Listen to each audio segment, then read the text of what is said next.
Bonjour lumineuse Luciole, j'espère que vous allez bien, c'est Lucie et bienvenue dans un nouvel épisode de Patouille Thérapie. On va donc jouer dans le bugeot de sorcière pour préparer le mois de mai.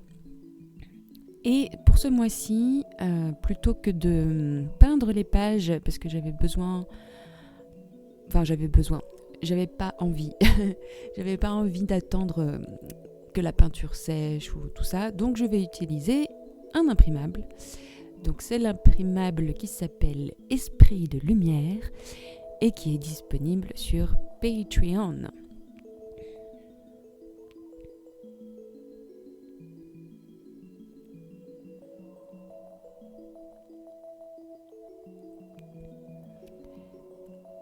Donc j'ai sélectionné 6 feuilles de cet imprimable pour faire les 6 doubles pages dont j'ai besoin pour le mois de mai. Comme mon bugeot est très grand et que les imprimables sont des formats A4, je décore le reste de la page avec du washi tape. Donc c'est très gourmand washi tape, cette mise en page. J'ai dû utiliser 2 ou 3 rouleaux entiers. Donc évidemment, si vous n'avez pas de washi tape ou d'imprimable et que vous voulez faire votre bugeot dans un livre transformé, eh bien vous pouvez aussi peindre les pages comme je faisais précédemment et ça fonctionne très bien aussi, mais il y a un côté quand même plus rapide avec les imprimables où il y a juste besoin de coller une feuille et puis voilà, la décoration est faite. Donc voilà, j'aimais bien je dis pas que je vais faire ça tous les mois, mais pour ce mois-ci en tout cas ça me rendait bien service.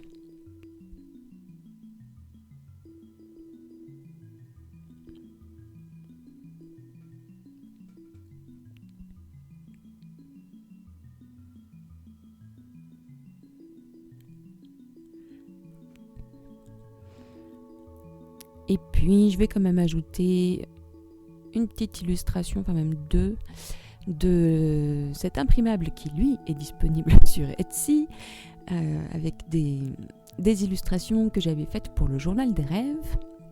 Donc je voulais remettre ce petit hibou.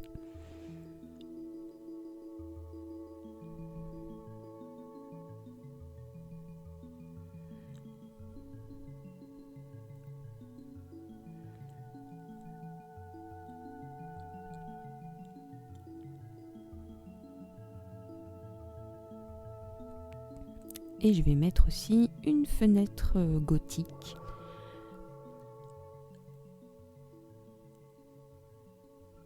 Et voilà, le tour est joué. Et donc maintenant, qu'est-ce que je vais faire avec ces 2 pages ?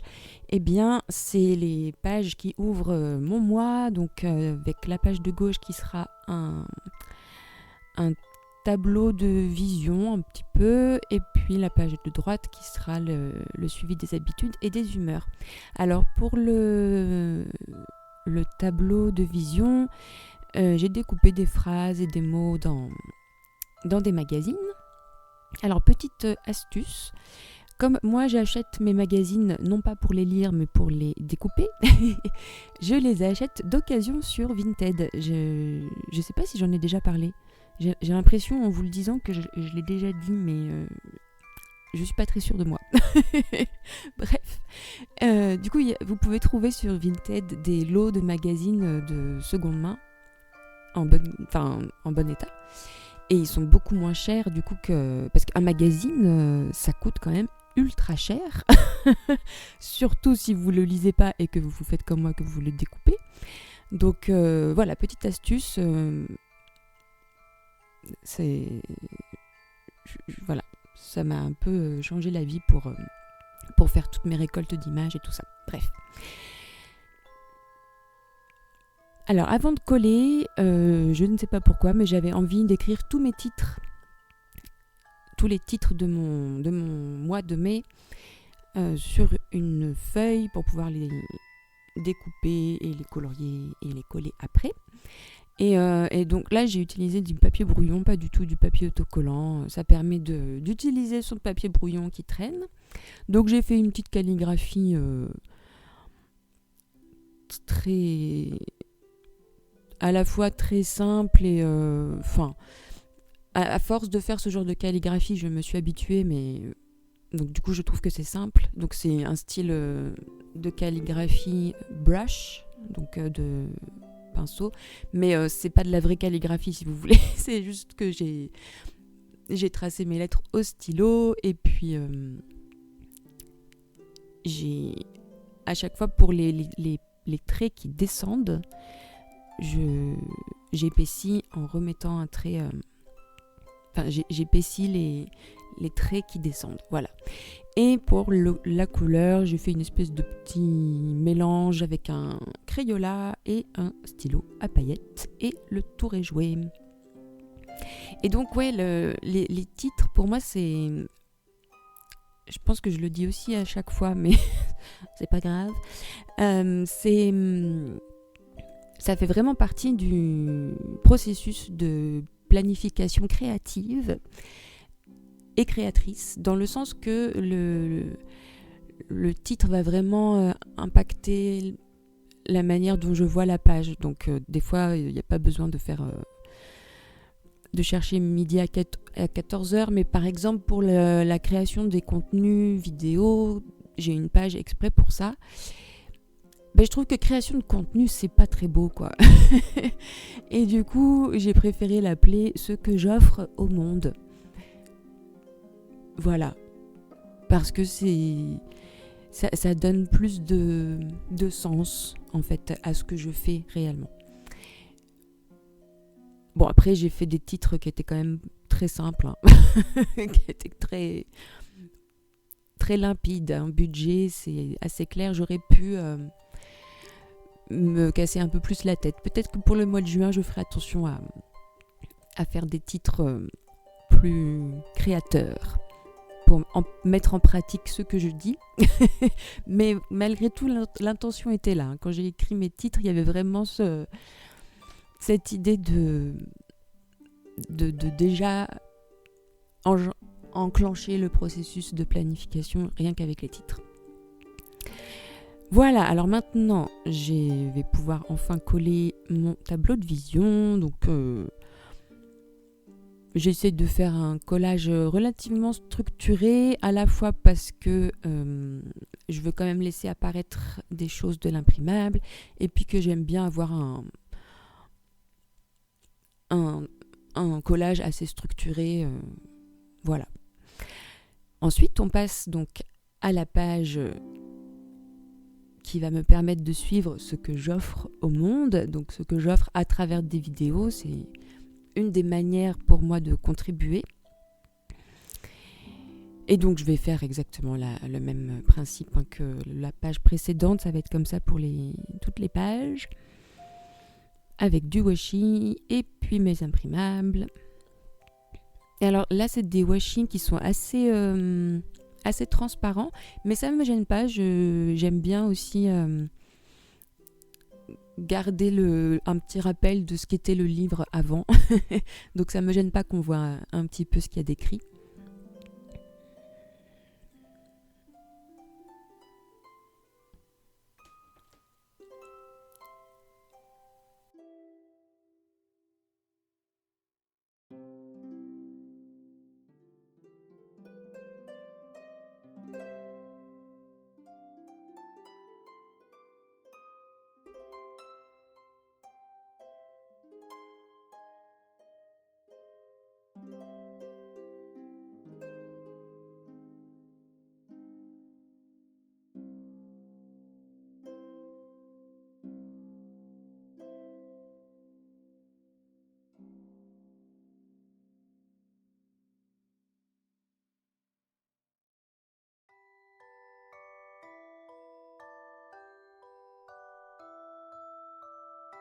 Je suis pas très bavarde ce matin parce que je suis un peu endormie. Parce que hier soir, nous avons fait notre concert de printemps avec la chorale que je dirige. Et c'était super. Et on a passé une bonne soirée. Mais du coup, là, il y a la pression qui retombe. Et du coup, je suis un peu fatiguée. Mais bon, c'est pas grave. C'est de la bonne fatigue. C'était vraiment super. C'était vraiment super, Jean-Louis et Valérie. C'était super. On a super bien chanté, c'était beau. Alors là, je suis en train de faire mon calendrier pour le mois de mai. Donc j'ai déjà quelques petites choses qui sont prévues. Mais bon, au moment où je fais cette vidéo, donc le 21 avril, tout n'est pas encore prévu. Enfin, ça va venir au fur et à mesure du mois. Et donc là, je suis en train de faire mon petit tableau pour suivre les réalisations de mes vidéos. Et vraiment, ce tableau, les tableaux d'ailleurs, parce qu'il y a aussi celui pour Patreon, je les trouve très utiles parce qu'ils me permettent aussi de voir, de noter les avancées. Donc il y a 3 colonnes FEP, donc filmer, éditer, publier. Et donc à chaque étape, je peux venir mettre une petite croix et c'est très motivant. Des fois, c'est pas grand-chose, la motivation. Il n'y a pas besoin de faire plein de choses très compliquées. Parce que finalement, c'est ça aussi le but de ce Bugeaud et de la technique du bullet journal de Ryder Carroll. C'est aussi de faire de la productivité, j'aime pas du tout ce mot, mais de la productivité consciente. Donc c'est pas d'être productif pour être productif, mais de trouver du plaisir à ce qu'on fait, de mettre du sens à ce qu'on fait et de pouvoir se motiver, parce que si on a quelques difficultés que ce soit une particularité neuronale, une maladie chronique, ce genre de choses, ça peut être vraiment très difficile de garder sa vie sur les rails et de se motiver. Et donc, ce journal, il nous sert vraiment à ça, quoi. En tout cas, moi, il me sert vraiment à ça. C'est mon coach. Et tous mes journaux sont des coachs, en fait, pour que dans la vie, les choses se passent du mieux possible, avec entrain et enthousiasme. Et alors du coup, pour la page du calendrier que j'ai appelé le joli mois de mai, donc il y a mon calendrier et puis il y a aussi ces petites cases qui vont me permettre de faire un petit bilan du mois. Donc j'ai une case pour noter la surprise du mois, parce que j'aime bien me faire surprendre et noter ce qui a été surprenant. J'ai aussi une case pour noter ce que j'ai envie d'avoir accompli à la fin du mois, et une case pour noter la réussite majeure de mon mois. Et ça aussi, ça participe à l'enthousiasme de faire les choses. Et là, la réussite du mois d'avril, c'est vraiment le concert de la chorale au Bouchou. Déjà, l'église était pleine. Enfin, il y avait du monde, c'était super. Je ne vais pas arrêter de le dire, c'était super. Et puis, à chaque fois, on peut voir les progrès du groupe. Enfin, c'est super. Je l'ai encore dit que c'était super. Alors maintenant, je suis passée à la double page suivante qui va être ma page d'emploi du temps. Et alors ça, mais c'est depuis le mois dernier, donc en avril, j'avais fait cette mise en page où je vois tout mon mois sur 2 pages. Et c'est la révolution dans ma vie. Mais c'est trop bien de voir son mois et d'avoir son emploi du temps en fait sur une page. Enfin, c'est super. Je vous invite, je vous invite à essayer. Si vous sentez que des fois, déjà que ça prend du temps de faire des pages hebdomadaires élaborées, déjà ça c'est très, très rapide. Et puis ça permet vraiment d'avoir une vue globale et de pouvoir écrire, d'avoir suffisamment de place aussi pour écrire et ce qu'on a à faire, les choses importantes, les rendez-vous, tout quoi, voilà. Donc ouais, je suis très contente de cette mise en page, en tout cas pour l'instant. Donc on verra si ça a besoin de changer dans les mois qui viennent, mais là j'ai trouvé que c'était vraiment bien. Alors c'est possible aussi de faire ça puisque j'ai un grand journal, donc c'est vraiment pratique pour ça.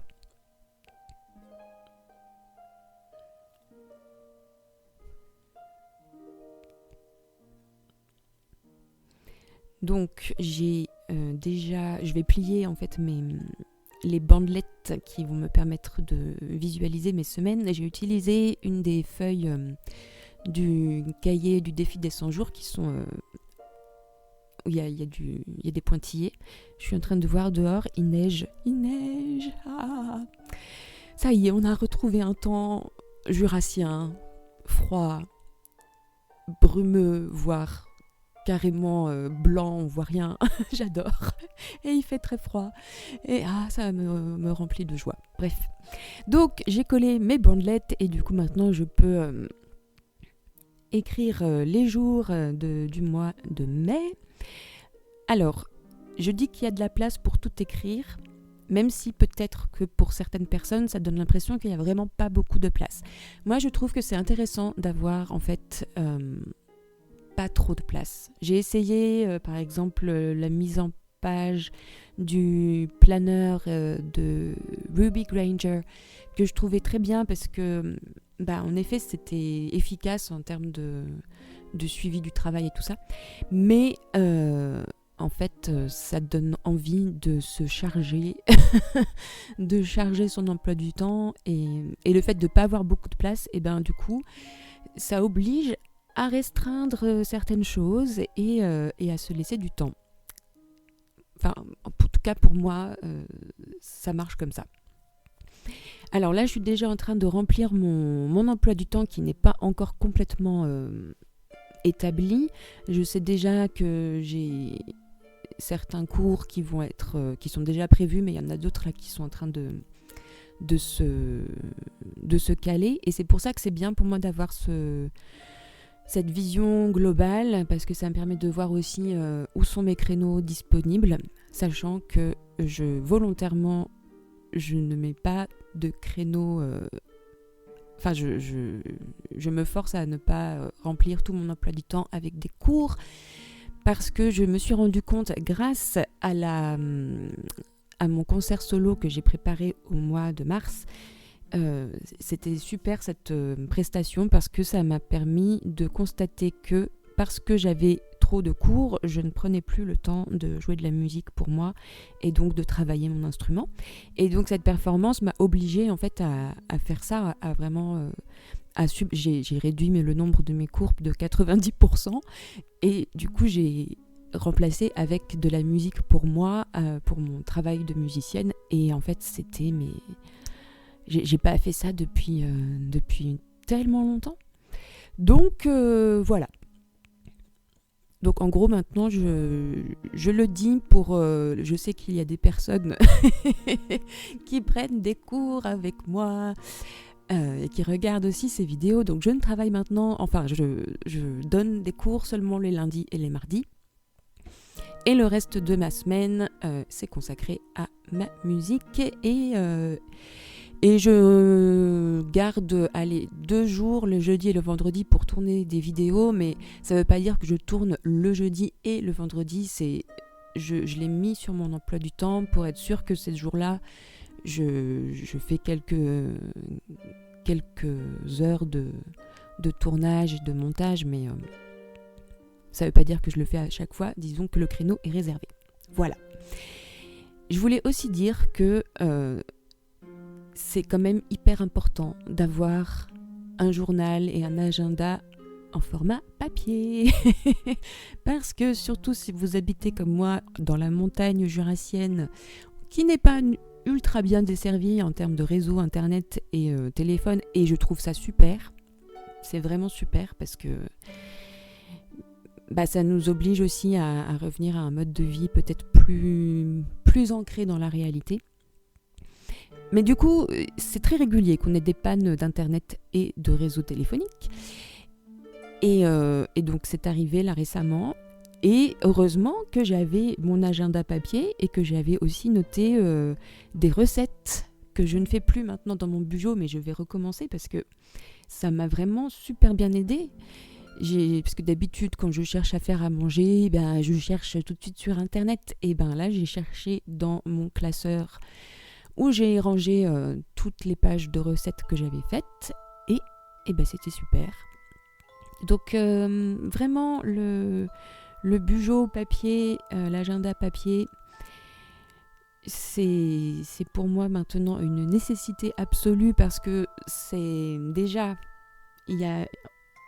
c'est créateur et créatif et de le faire soi-même, ça permet vraiment de mettre encore une fois de la conscience dans nos activités et en plus, eh bien ça ne nous rend pas esclaves du numérique. Au contraire, ça nous libère. Donc je vous invite, si vous n'êtes pas encore accro, à tester cette manière de s'organiser. Alors là, je suis passée à la page budget, qui me permet de suivre les mouvements de mon argent, et qui ne change pas depuis je ne sais pas combien de mois, voire années, parce que ça marche vraiment très très bien pour moi. C'est à la fois simple et complet. Alors, dans le bugeot, je colle en fait, et j'inscris vraiment dans le livre les revenus et les charges pour avoir un suivi. Et ensuite, je reporte ça à la fin de mon bugeot pour avoir un suivi sur l'année. Mais le suivi des dépenses, des dépenses variables, j'ai une feuille volante en fait que je garde avec un trombone dans la page budget et je note au fur et à mesure. Et j'aime bien que ça ne soit pas ça, que les dépenses variables ne soient pas dans le bugeot parce que c'est juste... bon, ça m'intéresse pas trop. Par contre, je note pour chaque dépense variable une catégorie et ensuite je reporte à la fin du bugeot le montant que j'ai dépensé par catégorie, ce qui me permet d'avoir un suivi de comment je dépense mon argent. Voilà.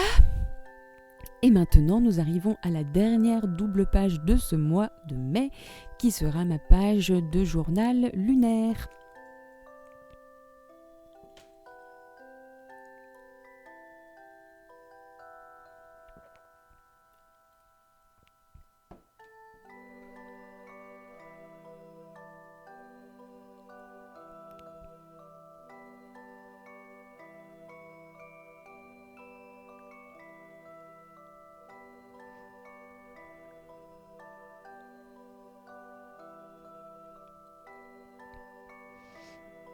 Et donc, pour venir écrire mes petites réflexions du journal lunaire, je vais juste coller des bouts de papier avec du washi tape.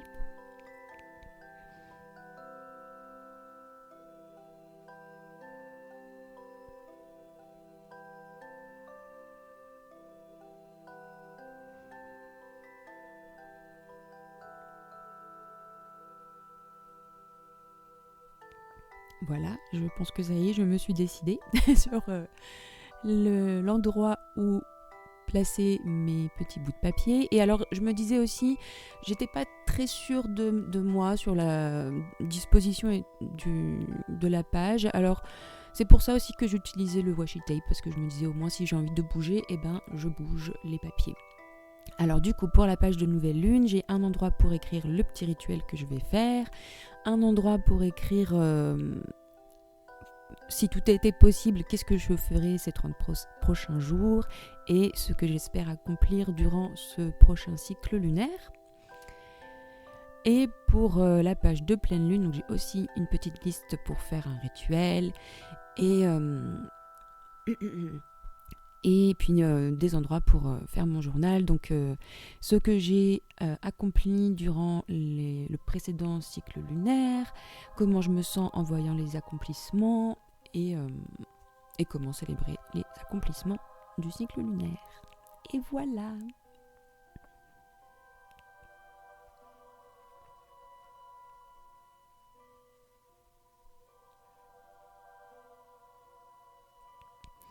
Eh bien, merci d'avoir passé ce petit moment avec moi, d'avoir écouté ce blabla un petit peu endormi. J'espère que ça vous donnera des idées pour vos propres bugeots. Prenez bien soin de vous et à très bientôt pour de nouvelles patouilles. Bye bye!